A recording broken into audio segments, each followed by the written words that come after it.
오늘은 예후의 아들 여호아스에 대해서 살펴보겠습니다. 북이스라엘은 왕을 세울 때 혁명을 많이 합니다. 남유다는 혈통으로 다윗의 자손이 하게 되는데 유일하게 초대왕 여로보암하고 예후만 하나님께서 선지자를 통해서 기름을 붓습니다. 기름을 부었다고 하는 하나님께 특별히 사명을 주었다는 겁니다. 이 사람은 사명을 줘서 하나님의 뜻을 이루어 드리도록 주님께서 구별했다는 것을 이야기하는 것입니다. 자기가 무력으로 정권을 찬탈하고 그건 아무 상관없습니다.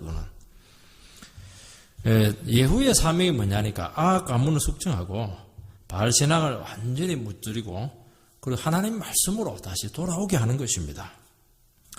근데 이제 아합 가문은 무찌르고 바알 신앙을 적게를 했는데 하나님께로 돌아오지는 못했습니다. 그러면 어떻게 해야 됩니까? 그 아들이 아버지가 못한 그 사명을 감당해야 됩니다.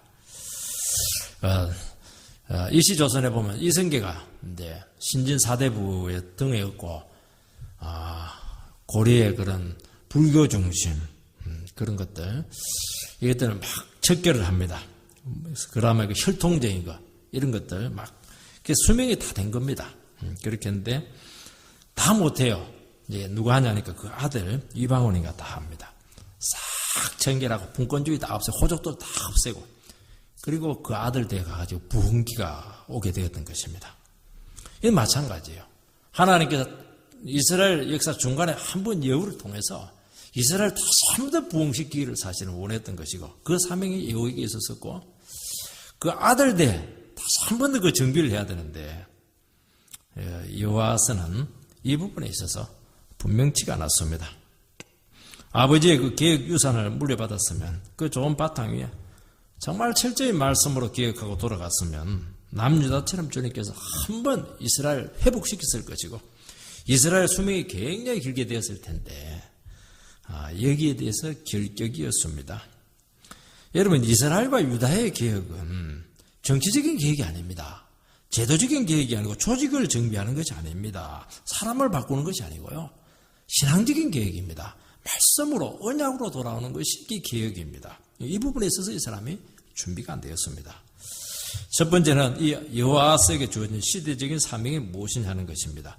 1절 2절 말씀을 읽어보면 유다의 왕 아하시아의 아들 요아스의 23년에 예후의 아들 여호아스가 사마리아에서 이스라엘 왕이 되어 17년간 다스리며 여호와 보시기에 악을 행하여 이스라엘에게 범죄하게 한 느바세 아들 여로보암의 죄를 따라가고 떠나지 아니하였으므로 이게 딱 나오는 게 뭐냐 여호와 보시기에 여호아스가 악을 행했다는 것입니다.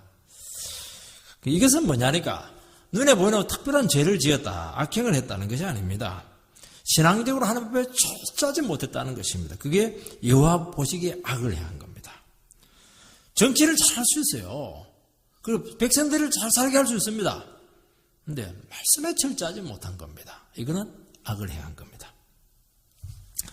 여로보암의 죄를 따라간 것입니다. 예후 그 아버지 예후가 바알 우상을 짓게 됐지만은 예후 자신도 여로보암의 죄를 기억하지는 못했습니다. 그렇다면 어떻게 해야 되느냐?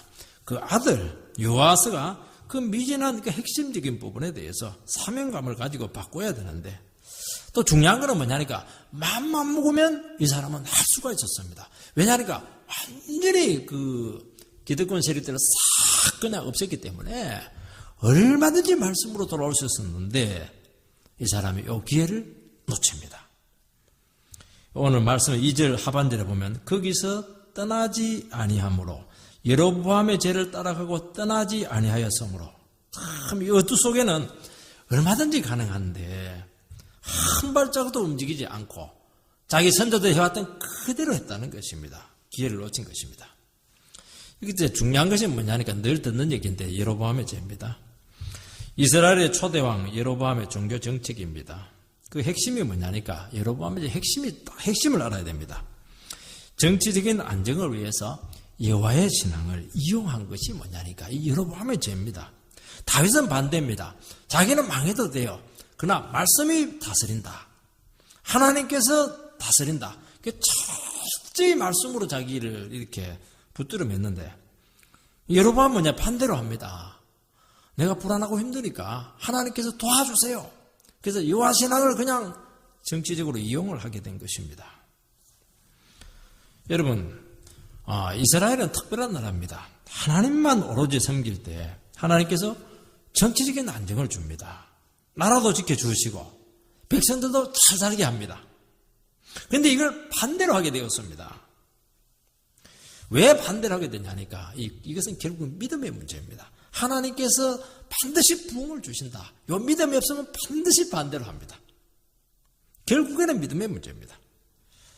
하나님만 믿고 죽을 똥살똥 주님 바라보고 말씀 의지하고 가면 되는데 이 믿음이 없었던 것이죠. 왜냐하면 그렇게 하기에는 현실적으로 너무 불안했기 때문입니다.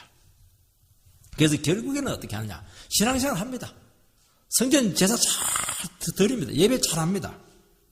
그런데 자기가 나라를 지키려고 합니다. 자기 힘으로 정치를 합니다. 자기 권력으로 정치적인 안정을 취하려고 합니다. 여기서 문제가 딱 생기는 겁니다. 그것은 뒤집어서 이야기하면은 아무도 못 믿겠다는 겁니다.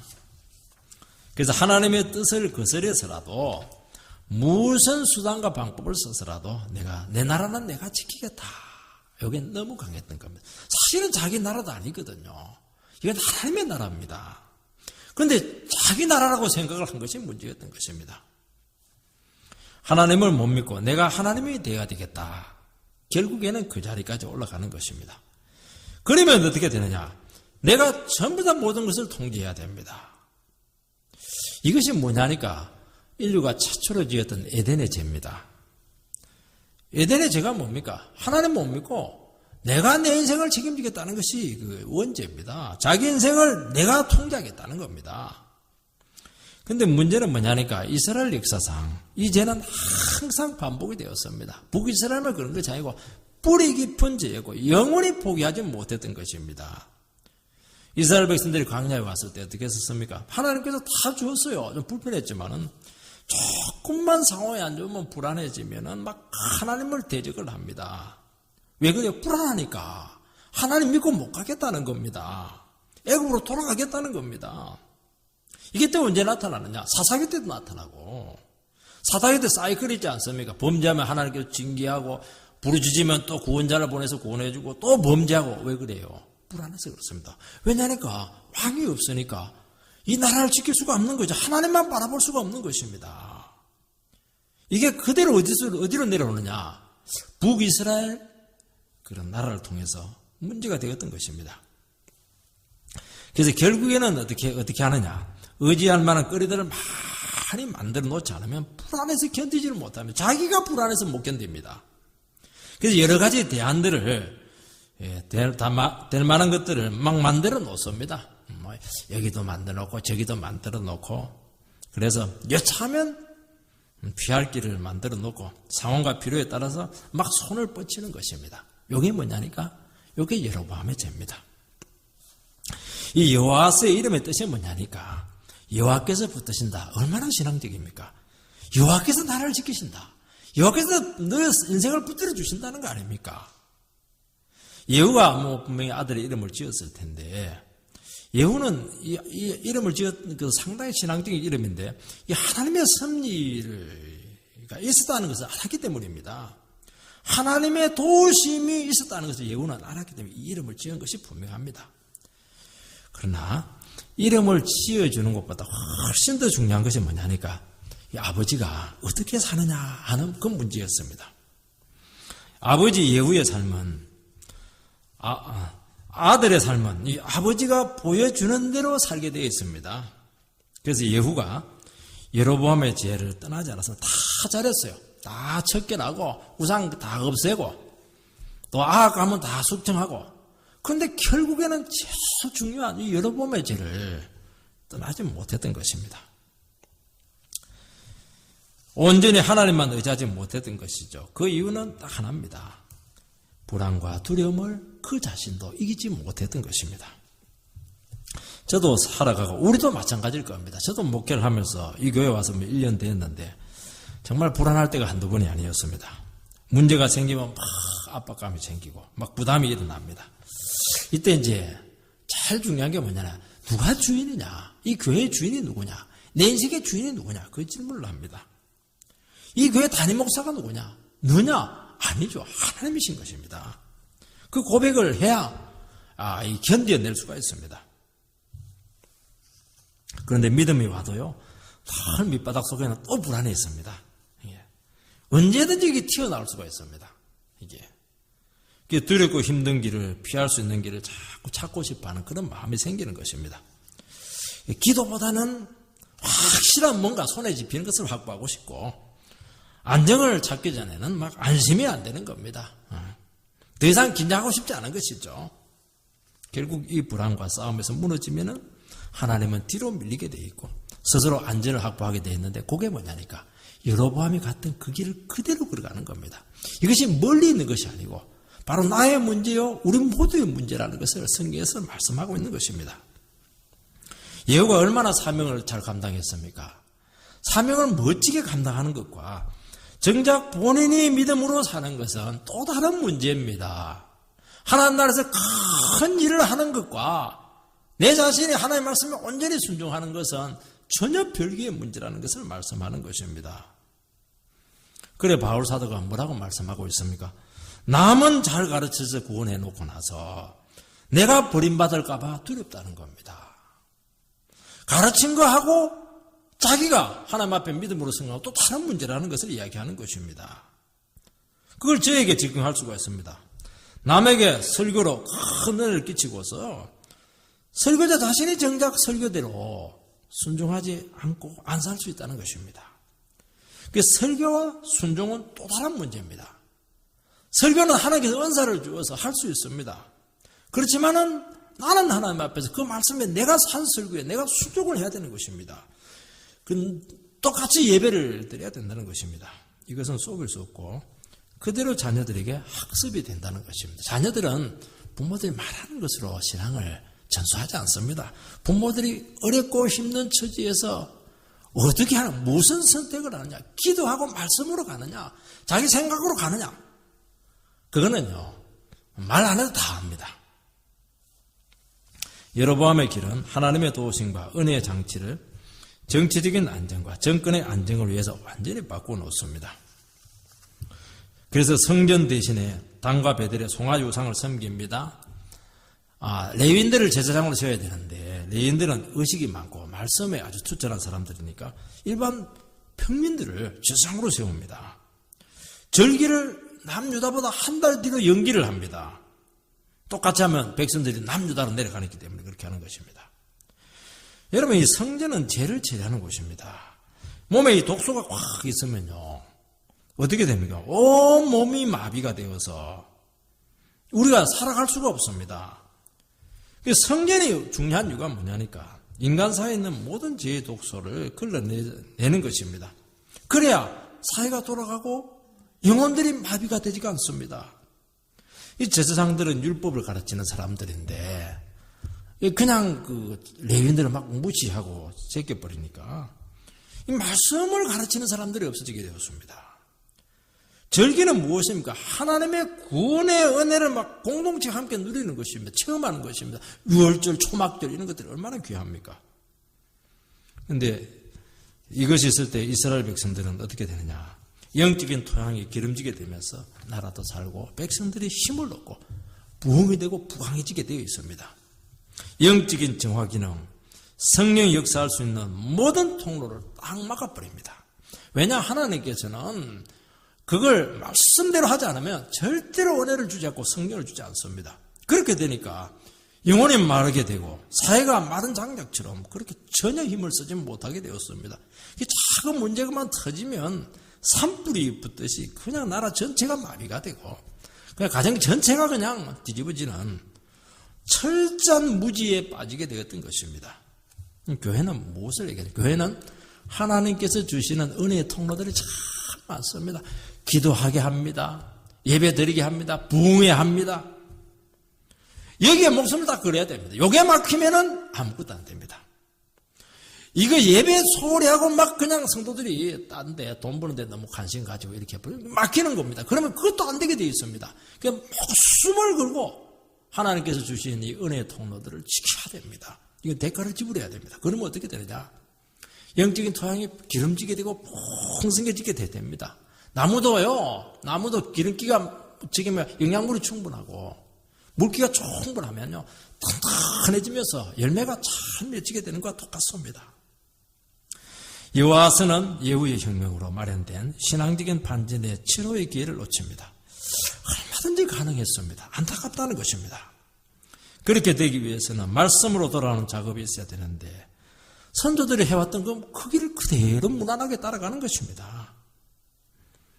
결국 하나님의 은혜는 막히게 되고 도우심은 받지 못해서 너무너무 많은 고생을 하게 됩니다. 성도 여러분, 우리에게는 늘 불안이 있습니다. 하나님 눈에 안 보이십니다. 하나님 말씀만 의지해 살아가기에는 너무 세상은 다양하고 너무나 좋은 것들이 많습니다. 그러나 이 불안이 올 때 말씀과 믿음으로 이겨야 되는 이 싸움을 반드시 해야 됩니다. 교회는 말씀과 은혜의 통로가 막히지 않아야 됩니다. 이것을 위해서 가장 필요한 것은 뭐냐니까 이 불안 요소를 스스로 절대로 해소하지 마시기 바랍니다. 말씀과 믿음으로 기도로서 극복을 해야 됩니다. 그래서 좋다. 이런 불안과 어려움들을 주었는데 이번 기회에 다시 한 번 더 말씀으로 돌아가서 철저히 예배 가운데 우리가 다시 한 번 더 회복되자. 그러면 됩니다. 부흥이 일어납니다. 문제가 해결됩니다. 은혜가 살아나고 능력이 오고 그리고 영적인 토양이 튼튼해지면서 하나님의 도우심을 날마다 받는 그런 축복이 온다는 겁니다. 이 원리를 자꾸 잊어버리는 것입니다. 이것이 뭐냐? 이것이 이스라엘의 진정한 개혁인 것입니다. 하나님께서는 믿음과 은혜로 살도록 불안한 상황에 우리를 두십니다. 왜냐하면 그렇게 하다 안 하면 하나님께 기도하지 않기 때문인 것입니다. 그것은 우리의 믿음을 시험하는 것입니다. 두 번째는 이 징계의 채찍을 주님께서 드디어 보내셨습니다. 3절 4절 말씀을 읽어보면 여호와께서 이스라엘에게 노하사 늘 아람왕 하사엘의 손과 그의 아들 베나단의 손에 붙이셨으니 아람왕이 이스라엘을 학대함으로 여호와스가 여호와께 간구하매 여호와께서 들으셨으니 이는 그들이 학대받음을 보셨습니다. 하나님께서는 여로보암의 길을 따라가는 이스라엘을 징계하기 위해서 아람왕 하사엘을 징계의 채찍으로 보냈습니다. 3절에 보면 늘 이렇게 하면 늘 아람왕 하사엘을 보내서 주야로 때렸다는 겁니다. 늘 이렇게 하니까 하나님 왜 이렇게 괴롭히시나 그렇게 할지 모르겠지만 그렇지 않습니다. 하나님께서는 돌이킬 수 있는 기회를 주신 것입니다. 정말 망하게 하기 위해서 주님께서 하사엘을 보내신 것이 아닙니다. 하나님께서는 이스라엘이 말씀으로 돌아오기를 진실로 바라고 원했다는 것이 포함되어 있습니다. 하사엘과 그 아들 베나다 3세는 대를 이어서 이스라엘을 괴롭힙니다. 이 사람들이 존재하는 목적은 이스라엘 백성들이 교만하면 와서 쳐들어와서 그냥 때리는 겁니다. 하나님 그게 만들어 놨습니다. 하나님께서는 징계의 채찍을 보내서 다스릴 때는 말씀으로 설득이 안 되기 때문입니다. 하나님께서는 항상 어떻게 제일 원하는 건 뭐냐니까 이스라엘 백성들이 하나님의 말씀을 듣고 은혜 받고 순종하고 변화되는 겁니다. 선지자를 자꾸 보내주었습니다. 그런데 이것으로 안 되는 겁니다. 말을 안 듣는 겁니다. 설득이 안 되는 것입니다. 왜냐하니까 이 송아지 신앙에 너무너무 깊이 중독이 되었기 때문입니다. 편안하게 믿을 수 있습니다. 세상적인 방법을 사용해도 얼마든지 잘 될 수 있고 축복이 오는데 굳이 불안하게 말씀만 의지하고 힘들게 왜 믿느냐? 날마다 와서 기도하고 얼마나 힘듭니까 여러분들? 새벽에 와도 기도해야죠. 정일도 와서 기도해야죠. 저녁에 와도 기도해야죠. 그거 가정생활 팽개치는 것이고 사업 팽개치는 겁니다. 너무 힘든 거예요. 늘 긴장입니다. 그래서 그렇게 너무 처절하게 믿지 말고 그냥 다른 사람처럼 형식적으로 대충 하면서 하나님 떠나지는 않습니다. 그렇게 편안하게 믿고 싶은 마음이 다 있는 것입니다. 가질 거 다 가지고 말이죠. 이것이 뭐냐니까 오늘날 금송아지 신앙입니다. 말씀만 붙들고 목숨을 거는 신앙, 이는 참 많지가 않습니다. 한 번 세상에 대해서, 자기 자신에 대해서 철저히 망해서 정말 인간이라고 하는 것은 아무것도 아니구나, 이걸 뼈저리게 깨달은 사람들은 이 신앙을 가집니다. 여러분, 이 신앙을 가져야 됩니다. 주의 하나로 눈물로 기도하는 이 신앙을 놓치면 안 된다는 것입니다. 하나님 외에는 살 길이 없습니다. 아무것도 없습니다. 진실한 고백해야 됩니다. 오늘도 제가 한 목사님하고 통화를 했는데요, 자기는 말씀만 열심히 했는데 하나님께서 자기를 막 이렇게 어려운 광야로 보내니까 기도 안 할 수가 없다는 겁니다. 그러면서 정말 기도가 무엇인가 하는 것을 이제야 깨달았다, 그런 이야기를 하는 것을 들었습니다. 여러분, 우리 자신에게 1%의 가망성이 없음을 고백하게 될 때 이 은혜의 자리로 우리는 돌아오는 겁니다. 주님께서 이걸 너무 원하셨습니다. 여러분, 망할 인생들은요, 하나님께서 어떻게 합니까? 세상길 가게 하고 잘 되게 합니다. 욕심대로 살아도 가만히 둡니다. 그러나 자기 백성들은 은혜 생활을 하지 않고 예배를 소홀히 하고 말씀을 의지하지 않고 그렇게 할 때는 안 되게 합니다.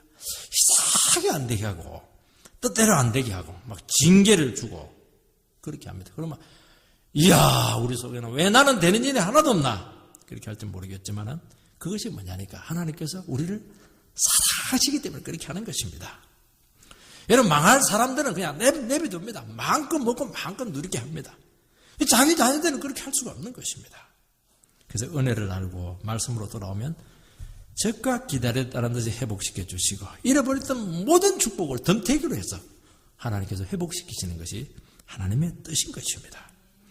하나님께서는 주야로 이스라엘 백성들을 때리니까 드디어 여호아스가 그렇게 기도 안 한 사람이 하나님께 간구를 합니다.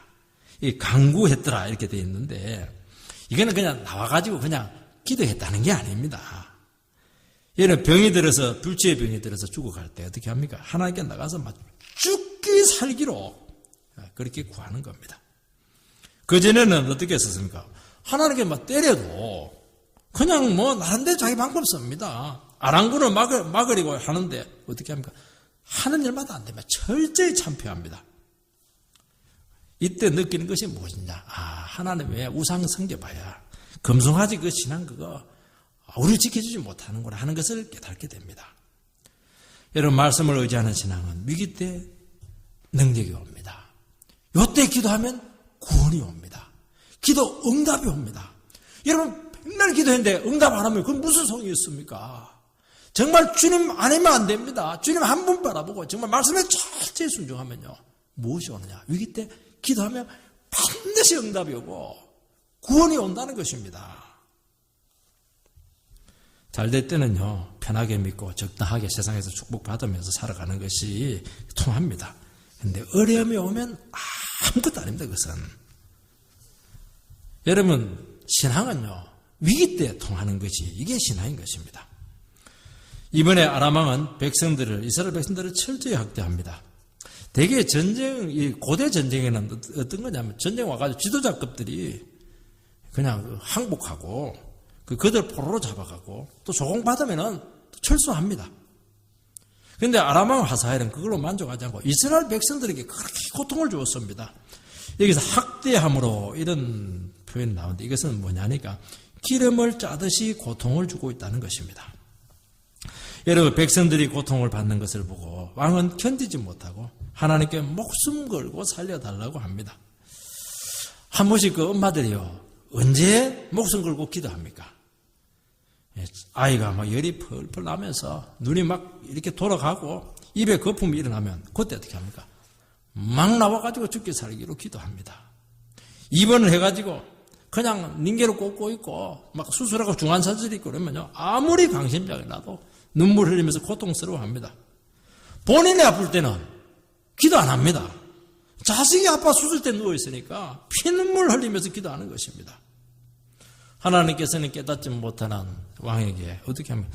이스라엘 백성들이, 그 착한 백성들 아닙니까? 그 백성들이 막 고통당하는 그 모습을 눈앞에서 탁 보고 있으니까 막 기도 안 할 수가 없는 것입니다. 하나님께서는 이렇게 해서라도요, 목숨 걸고 기도할 때까지 기다리십니다. 이 백성은 하나님의 백성들이고 어떻게 보면 하나님이 더 마음이 아프신 것입니다. 그러나 하나님께서는 얼마나 간절히 왕이 기도하기를 바라고 있었습니까? 기도하기만 하면 기다렸다는 듯이 막 들어주시고 막 도와줍니다. 신용만 해도 하나님께서 축복하십니다. 여러분, 하나님의 자녀라고 하면서 형식적으로 신앙자라고 대충 평안하게 살려고 하면은, 세상에서 그냥 축복만 받으려고 한다는 식으로 살아가면은 하나님께서는 반드시 어려움을 주십니다. 왜냐하니까 그거 가지고는 이 세상을 못 이깁니다. 마귀를 못 이깁니다. 죄를 못 이깁니다. 이때 말씀을 붙들면 어떻게 합니까? 아무 일 없었다는 듯이 또 넘어갑니다. 그런데 깨닫지 못하고 은혜로 돌아오지 않으면 하나님께서 한 번은 제대로 징계를 하십니다. 그런데 그 모습이 너무너무 처참합니다. 어떻게 합니까? 아무것도 남겨두지 아니하시고 다 가져갑니다. 건강도 치시고 재물도 치시기도 하고 막 직장도 없애기도 하고, 아플 때도 그냥 감기 이런 걸 안 합니다. 어떻게 하면 중환자실에 산소 마스크 맞고 눈만 껌뻑껌뻑하고 있고 막 수혈 받으면서 의식만 겨우 남겨놓습니다. 그게 완전히 하나님께서 그렇게 만들어 놓습니다. 그걸 통해서 무엇을 느끼게 됩니까? 참, 내라고 하는 것이 그렇게 잘났다고 내가 까불고 이렇게 했는데 내라고 하는 것은 아무것도 아니구나. 왕이 무슨 소용이었습니까? 백성들이 죽어나가는데 왕이 무슨 소용? 아무것도 못 해줍니다. 아무것도. 더 참 처절한 것이지 않습니까? 그때 하나님께서 도와주지 않으면 저는 하루도 살아갈 수 없습니다. 진실한 고백이 그 심령 속에서 나와야 됩니다. 이 고백이 나오는 것이 그렇게 어렵다는 것입니다. 하나님께서는 하나는 딱 남겨둡니다. 뭘 남겨둡니까? 말씀을 듣는 길을 남겨둡니다. 그리고 기도할 수 있는 입은 남겨둡니다. 그게 놀라워요. 다 가져가도 귀하고 입은 딱 남겨놓습니다. 기도하라고, 말씀 들으라고. 그게 사는 길이기 때문에 그렇게 하는 겁니다. 누워있어도 목사가 가가지고 기도해주면 눈물 쫙 흘립니다. 말씀 전하면 귀로 듣습니다. 기도하라고 그러면 따라합니다. 그러면 그 사람은 반드시 일어납니다. 문제는 뭐냐니까 그 자리로 나와야 되는데, 입을 벌며 기도하면 되는데, 하나님의 말씀 듣기만 하면 되는데, 이게 그렇게 어렵습니다. 고집이 있고 자존심이 있기 때문입니다. 자기를 내려놓으면 다 되게 되어 있습니다. 이것을 보면서 우리는 무엇을 느끼냐니까, 구원이라고 하는 것은 인간의 결심이 아니구나. 이거는 철저히 은혜가 무엇인가 하는 것을 알게 됩니다.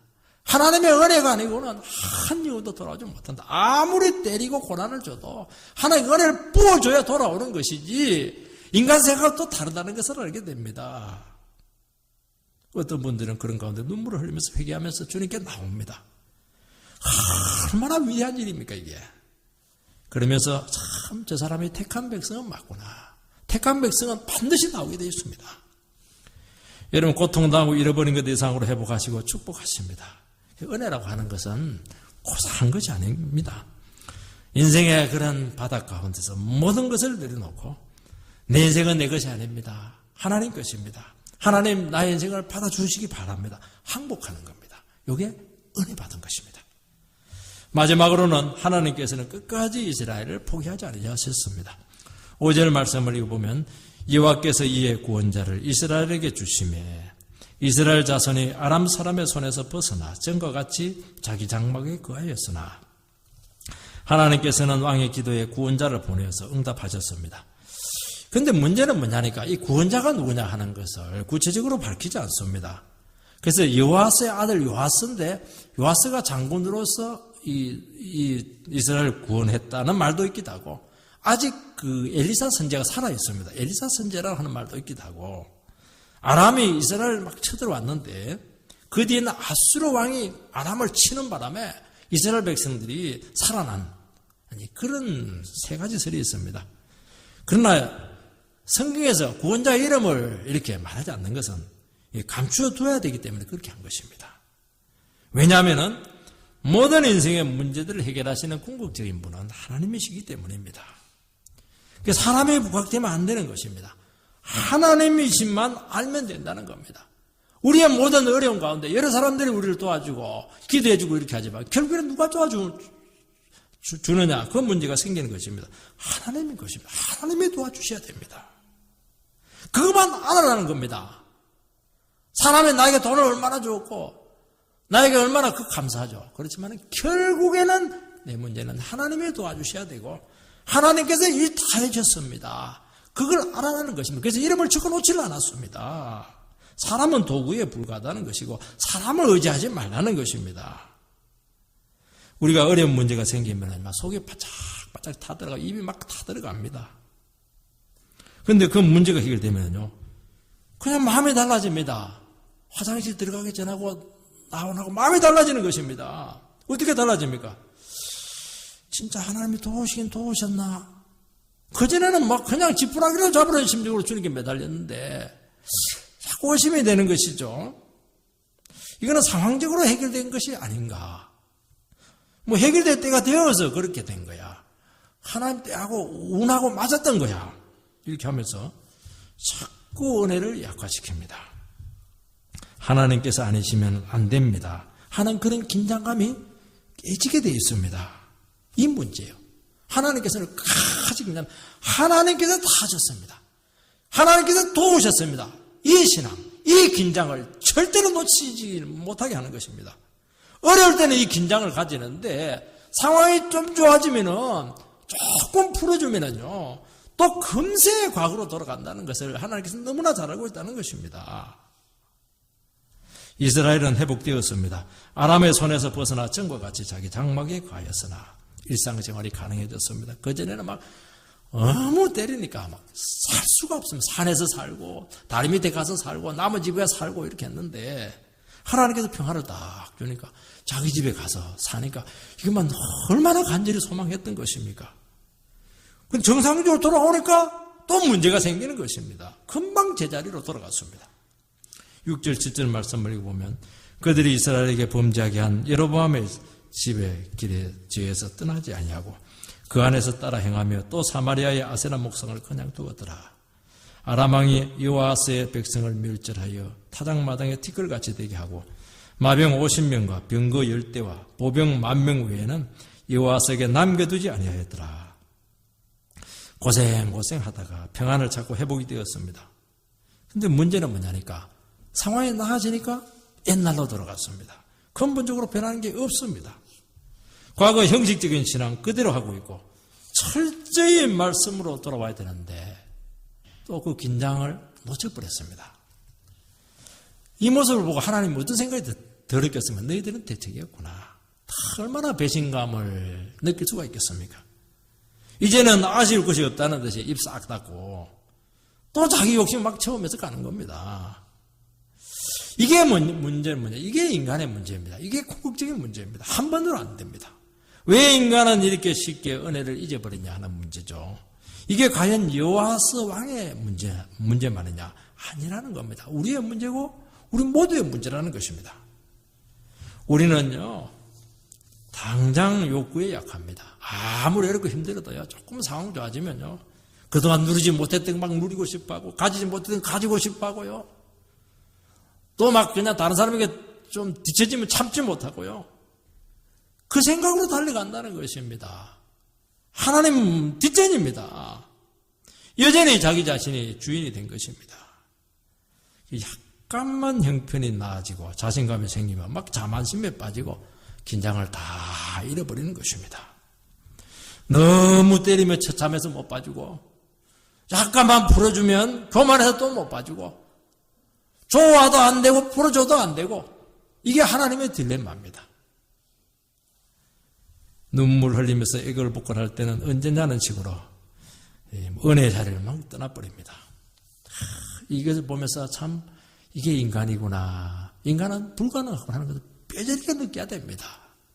한두 번 와서 눈물 흘린다고 해서 그냥 그때 은혜가 임한 것이죠.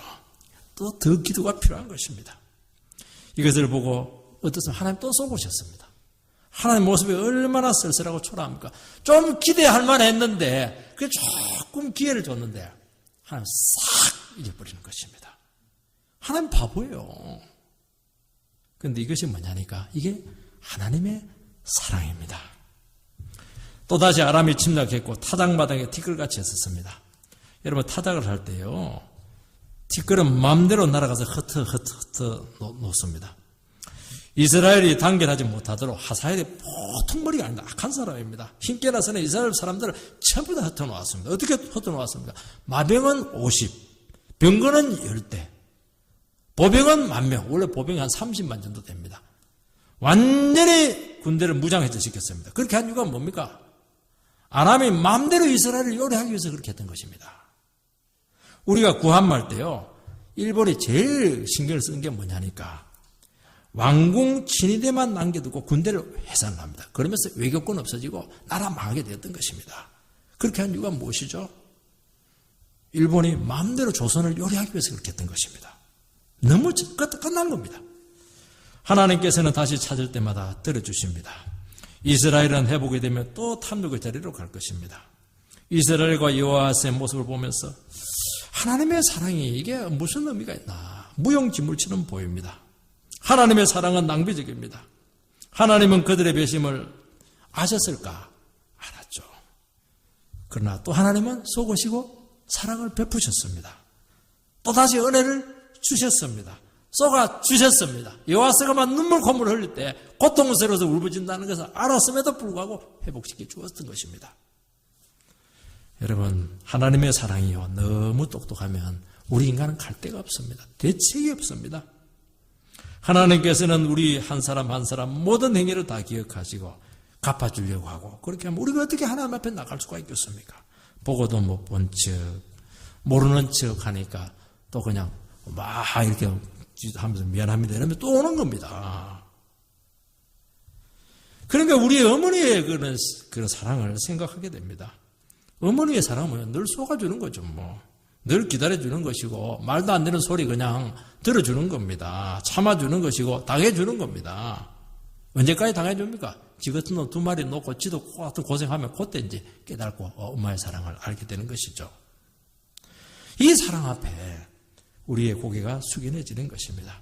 그러면서 어느 순간 정신이 번쩍 납니다. 내 모습이 막 적나라하게 드러나게 된 것입니다. 하나님의 그 사랑 앞에 내가 얼마나 배은망덕했는가, 얼마나 못된 놈이었는가 하는 것이 어느 순간 딱 깨달아집니다. 그러면서 딱 변화되고 돌아오는데 확실히 돌아옵니다. 매력 때려가지고 더 돌아오겠습니까? 안 됩니다. 내성만 생깁니다. 안 되게 돼 있습니다. 여기에 신적인 비상함이 들어있는 것입니다. 이분에게는 언제라도 돌아갈 수가 있고, 어떤 처지에도 받아주신다. 죄를 지으면서도요, 그 안식처가 있습니다. 내가 이렇게 죄를 지어도 돌아가면 언제라도 받아주신다. 이게 얼마나 위로가 되는지 모르는 거예요. 죄인들에게는요, 당사자들에게는 이게요, 얼마나 중요한 문제인지 모릅니다. 생사를 건 문제입니다. 자기가 약해요, 죄를 지어요. 그래도 돌아가면 받아준다. 이게 마지막 보루지 않습니까? 돌아갈 데가 없으면 자살해야 됩니다. 마지막 안식처죠. 위안이 되는 것입니다. 여기에서 진정한 변화가 일어난다는 것입니다. 그리고 이 사랑만이 사람을 바꿀 수가 있습니다. 예수님의 십자가는 신적인 사랑의 극치입니다. 인간의 탐욕과 자만과 이기심과 불신 앞에 예수님께 바보처럼 다 당하시고 스스로 다 감당을 했고 아무 대꾸 안 했습니다. 인간은 하나님의 사랑을 의심합니다. 인간은요, 자기 외에는 아무도 믿지 않습니다. 하나님도 안 믿습니다. 그런 믿음 생활을 하면서도 우리는 어떤 생각을 하냐니까, 언젠가는 하나님께서 우리를 버릴지도 모른다. 왜 말씀대로 순종 못합니까? 말씀대로 믿음대로 가면은 하나님께 끝까지 책임져 줄 수 있느냐, 여기에 대해서 불안한 것입니다. 상황이 좋을 때는 아이고 믿음대로 살죠. 내 뜻대로 안 되고 상황이 어려우면요, 얼마나 하나님을 믿는 것이 어렵다는 것을 알게 됩니다. 그래서 믿음 생활을 하면서도 의심하고 불안해하고 후회하고 돌아가려고 그러고 내 생각만 자꾸 이렇게 합니다. 그런데 아들을 보내기까지 우리를 사랑하시는 바보 같은 하나님의 사랑을 경험하고서는 안심을 합니다. 우리가 누구간데 온 만물보다도 귀하신 저 아들을 우리를 위해서 저렇게 죽게 했을까? 그걸 알면서 하나님의 사랑을 그때 알게 하는 것입니다. 하나님께로 돌아갈 수 있는 믿음이 생기는 것입니다. 그때부터 하나님의 사랑을 의심하지 않습니다. 여러분, 사랑은 두려움을 이긴다고 하지 않습니까? 여기에서 우리의 모든 믿음이 결정이 나는 것입니다. 이스라엘 백성들이 끝으로 고통을 당했는데도 정신을 왜 차리지 못했습니까? 인간의 죄성 때문이죠. 여러분, 고통으로 안 변합니다. 고통 중에 변했다고 하면은 하나님께서 너무나 큰 은혜를 주신 것입니다. 우리에게 성령이 와야 됩니다. 성령님이 그 마음을 바꾸어서 자기 자신이 진정으로 죄인이고 가망성이 없다는 것을 깨달아야 됩니다. 성령이 와야 됩니다. 성령이. 우리의 심령을 다쳐야 됩니다. 오늘 우리들은요, 너무나 똑똑한 사랑을 다 하려고 합니다. 너무 똑똑하고, 너무 말을 잘하고, 옛날 거 다 기억하고 있고, 그러니까 아무도 우리를 통해서 구원의 역사가 나타나지 않는 것입니다. 자기 자존심 다 지키면서 사랑한다. 여러분, 사랑은요, 내가 깨지면서 사랑하는 겁니다. 내가 그냥 상처받으면서 사랑하는 겁니다. 그러니까 이 사랑이 터지지가 않는 것입니다. 막 넘쳐야 되고 터져야 돼. 원자탄처럼 터져버려야 되는데, 사랑의 원자탄이 돼야 되는데, 이게 안 되는 겁니다. 다 한계를 정해놓고는. 그러니까 하나님께서 뭔가를 할 수가 없는 것입니다. 여러분, 내 존재가 지켜지는 한에서는 사랑이 안 나옵니다. 부서지고 깨어지시기 바랍니다. 이 사랑이 나올 때 세상에 두렵지 않고 이 영혼을 이길 수 없고 감당할 수 없습니다. 이때 정말 우리가 세상을 바꾸어내는 진정한 구원의 도구로 쓸 줄로 믿습니다. 그런 은혜 자리까지 가게 되기를 주의 이름으로 축복합니다.